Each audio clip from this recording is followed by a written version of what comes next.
In June earlier this year, a few days after Trump first asked about halting congressionally approved military aid to Ukraine, acting White House Chief of Staff Mick Mulvaney wrote an email to a senior White House aide saying, quote, "I'm just trying to tie up some loose ends. Did we ever find out about the money for Ukraine and whether we can hold it back?"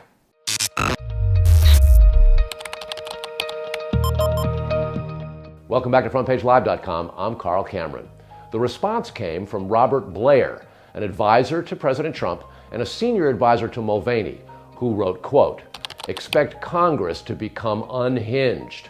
Well, yeah, the Constitution gives Congress, not the president, the power over the national purse. Blair also suggested it could increase concern about Trump's affection for Vladimir Putin's Russia. Congress subpoenaed Blair and Mulvaney to testify in the House impeachment inquiry. Both refused based on the president's claim of executive privilege.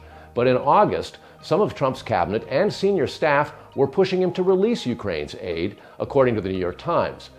In late August, Defense Secretary Mark Esper joined Secretary of State Mike Pompeo and John Bolton, the national security advisor at the time, for a previously undisclosed Oval Office meeting with the president, where they tried but failed to convince him that releasing the aid was in the interests of the United States. That explains why Republicans in the Senate are refusing to allow any witnesses to testify in the Senate trial on whether or not to remove the now impeached president from office. Thanks for visiting Front Page Live. Please share us on social media and subscribe to our newsletter. We all need to hold politicians accountable. We have a civic responsibility to protect and defend our Constitution and our elections.